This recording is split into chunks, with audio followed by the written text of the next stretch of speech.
Hola. Estimados amigos, nuevamente daremos una charla sobre seguridad pública.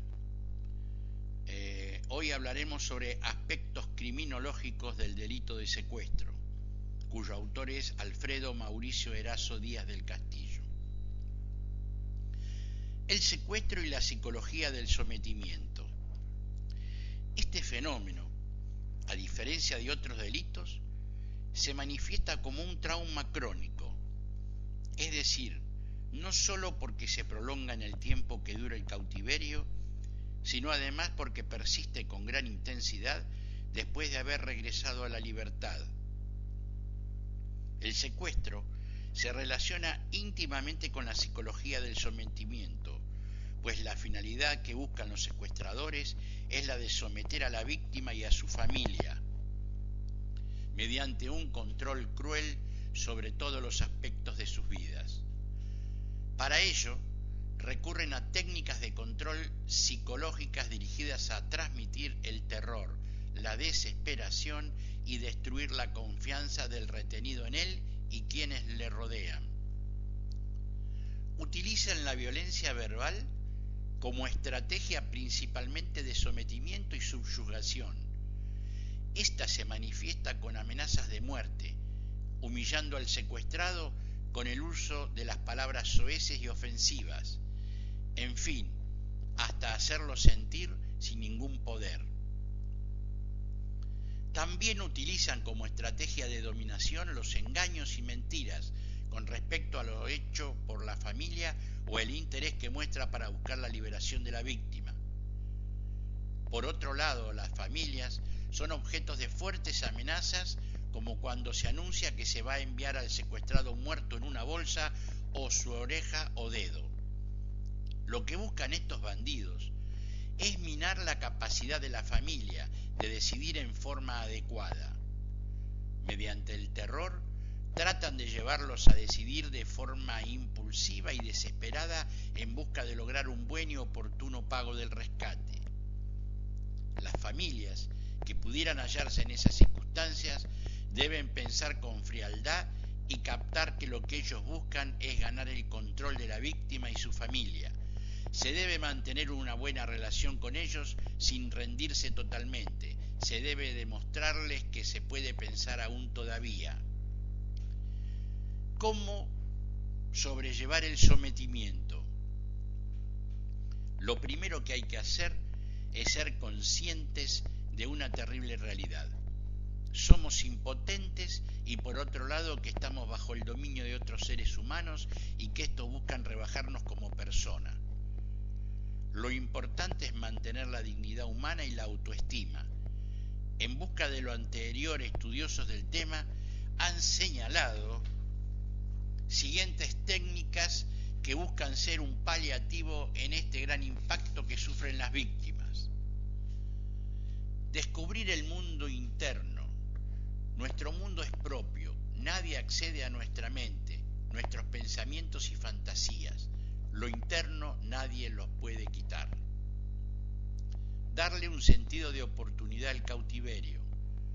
Tomar esta experiencia como una oportunidad para reflexionar, para evaluar nuestras vidas, planear el futuro. Es dejar de pensar solo en lo difícil, evitar una nueva depresión y busca lo positivo. Diferenciarse mentalmente del secuestrador. Ellos, los secuestradores, pueden hacerse a muchos millones, pero hay algo que no tienen: familia y educación, por ejemplo. En cambio, eso sí lo posee el secuestrado y muchos otros valores que carecen por completo a aquellos que se han dedicado a delinquir. Crear una rutina propia. Para sobrellevar mejor el cautiverio, ayuda una rutina como afeitarse, leer un libro, escribir, pintar y no dejar de celebrar los ritos como Navidad o Año Nuevo. Desarrollar una relación de cordialidad sin someterse, es decir, mantener cierto grado de autonomía, especialmente en el sentir y pensar. Confrontar al captor. Desafiar al secuestrador es demostrarle que no tiene poder absoluto sobre la víctima, pero esta recomendación puede generar mayor abuso por parte del captor. Sin embargo, se sugiere como alternativa para quienes estén dispuestos a arriesgar sus vidas antes de que verse privado de la libertad. El secuestrado un pasivo. Debido principalmente a 3 factores, el secuestrado llega a un estado de pasividad. El control que ejerce sobre él la imposibilidad de moverse libremente y la imposibilidad de continuar desempeñando las labores que lleva a cabo en el pasado cuando era libre. Por situación de aislamiento, debido a que no se puede entablar relaciones confiables con los captores, lo obligan a establecer una fuerte relación con su mundo interno. Vive de los recuerdos del pasado y hasta llega a vivir de fantasías como el pensar que lo van a liberar espectacularmente o que se va a fugar, etc. Esto le produce un sosiego y alivio que le permite soportar su amarga experiencia. Pero la pasividad no es absoluta, pues siempre se halla algo que hacer, como implorar a los captores o tratar de ablandarlos o persuadirlos para que le ayuden en una fuga. En medio de este estado de pasividad, se intenta buscar explicaciones a lo sucedido. ¿Por qué él? En la mayoría de los casos, se llega al autorreproche y al sentimiento de culpa, tal vez por su falta de previsión.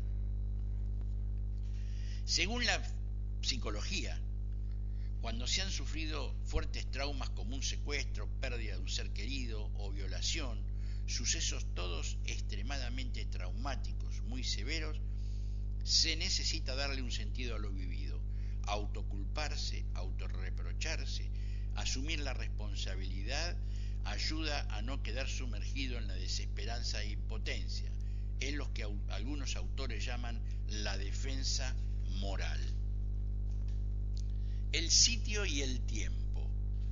La posibilidad de mirar el sitio donde se encuentra y lograrse ubicar es de suma importancia. Quienes llegan a un sitio vendados tratan de observar y memorizar a dónde los llevan, en dónde permanecen en cautiverio. Eso de orientarse, además de darles seguridad y confianza, les ayudará a movilizarse en caso de un operativo de rescate o de oportunidad de fuga. Entonces sabrán a dónde dirigirse. Otro factor importante es el manejo del tiempo. Los captores retiran en muchos casos los relojes de las víctimas con el ánimo de someterlos psicológicamente y descontrolarlos. Al estar orientados en el tiempo, las víctimas disminuyen su ansiedad y confusión. El aislamiento. Un secuestrado coloca en situación de extremo aislamiento, termina falseando la realidad de su cautiverio e interpreta los hechos de una manera equivocada. Entraría en una fase alucinatoria. Si se permanece aislado de ruidos, a oscuras, sin orientación, tiempo espacial, sin contacto con otras personas, seguro se correrá con el riesgo de falsear la realidad y fantasear. Sobrevivir. Un triunfo. Puede haber sucedido que los captores se salieron con la suya a la hora de cobrar el rescate. Dejaron a la familia en la calle, los exprimieron económicamente hablando, pero hay algo que debe ser tenido muy en cuenta. Puede que suene a consuelo trillado. El hecho de sobrevivir a un secuestro se puede considerar el triunfo de la esperanza sobre la incertidumbre. El no haber sucumbido a una muerte inminente para quien la padece es una gran demostración de la gran capacidad de poder supervivir los seres humanos en situaciones tan extremas como esta. El secuestrado, ya en libertad.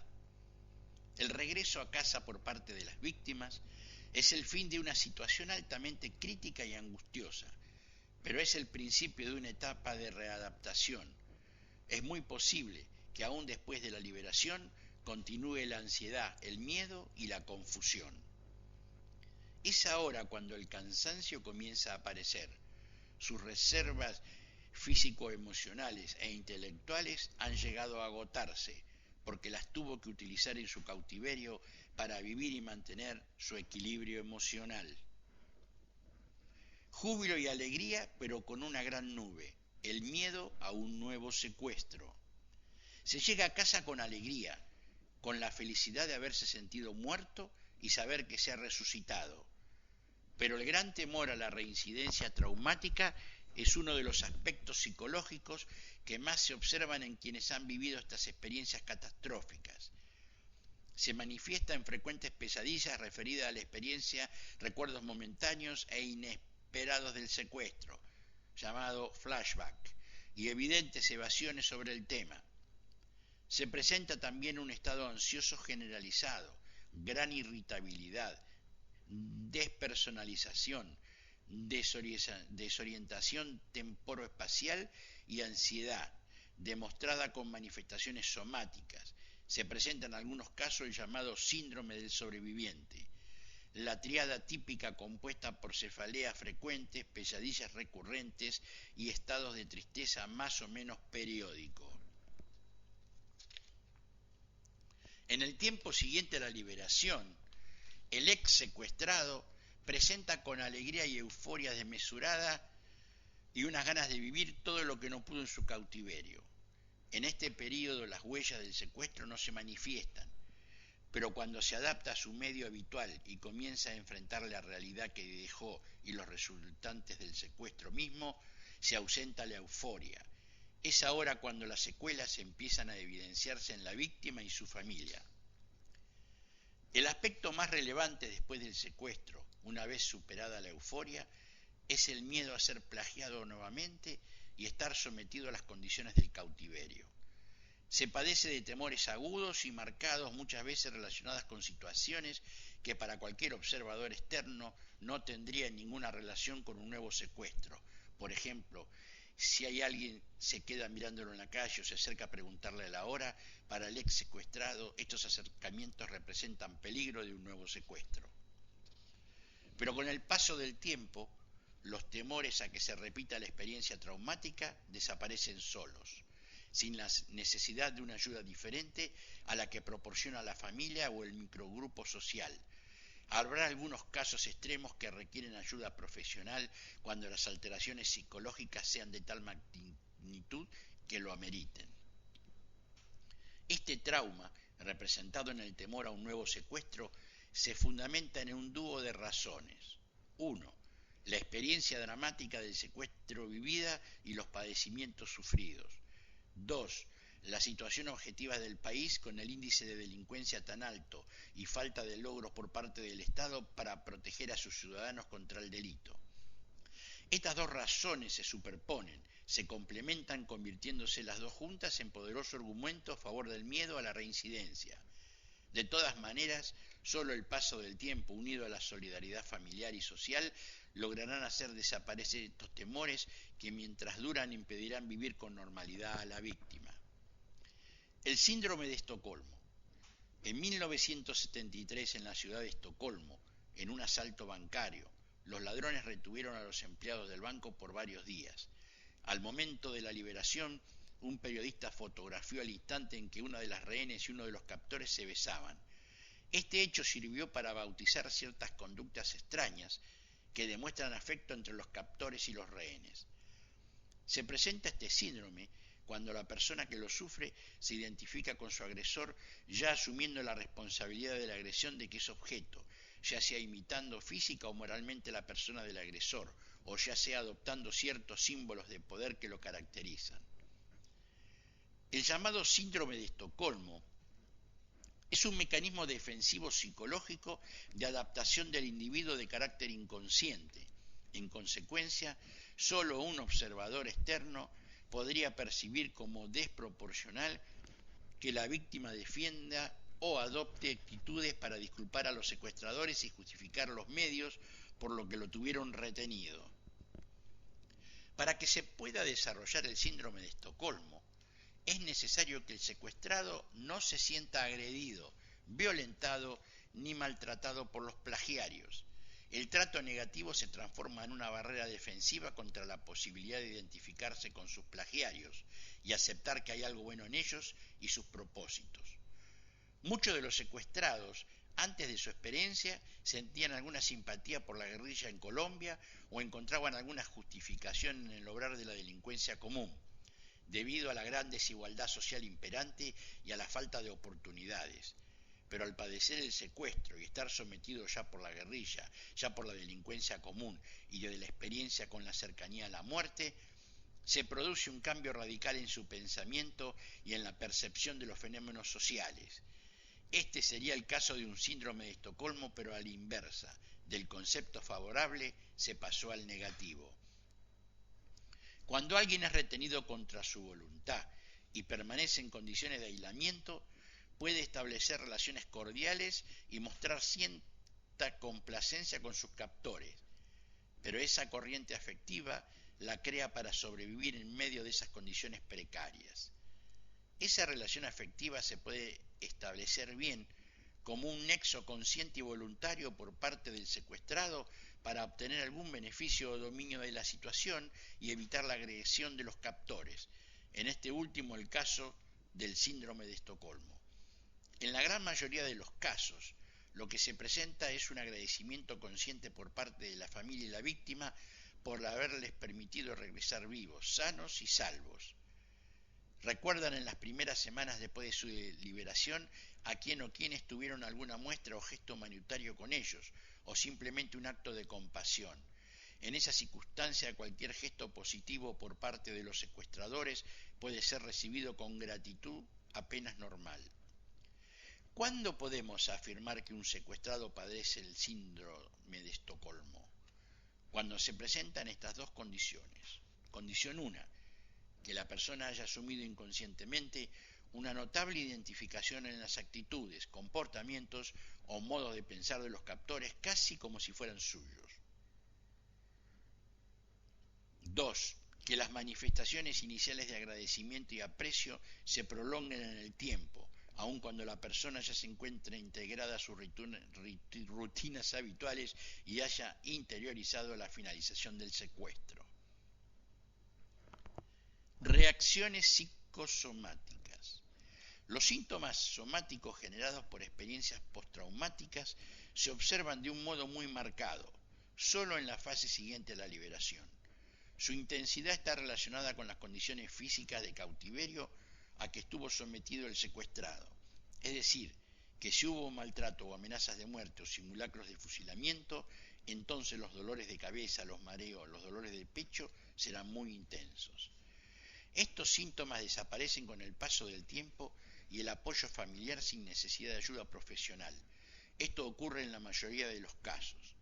Cuando los síntomas persisten es porque existían desde antes del secuestro, de ahí que no puede ser atribuido exclusivamente al trauma ocasionado por el plagio. Por algunos estudios realizados, se demostró que en las personas más jóvenes, los menores de 40, se presentan mayores reacciones somáticas funcionales después de la liberación. Los de mayor edad, 50 años o más, tienden a presentarlos en bajas proporciones. La elaboración del trauma psicológico ocasionada por el secuestro estaría en relación, además con la experiencia acumulada durante los años de vida y los recursos psicológicos que tenga la persona. A mayor edad, hay más posibilidades de adaptar la experiencia a su personalidad y al sistema de vida. Los jóvenes, con menos experiencia vital acumulada en razón de la menor edad cronológica, tienen menor recursos psicológicos, menor capacidad de expresar la experiencia, viéndose en la necesidad de manifestarla en la ansiedad y en los temores de muerte a nivel somático. Muchas gracias y nos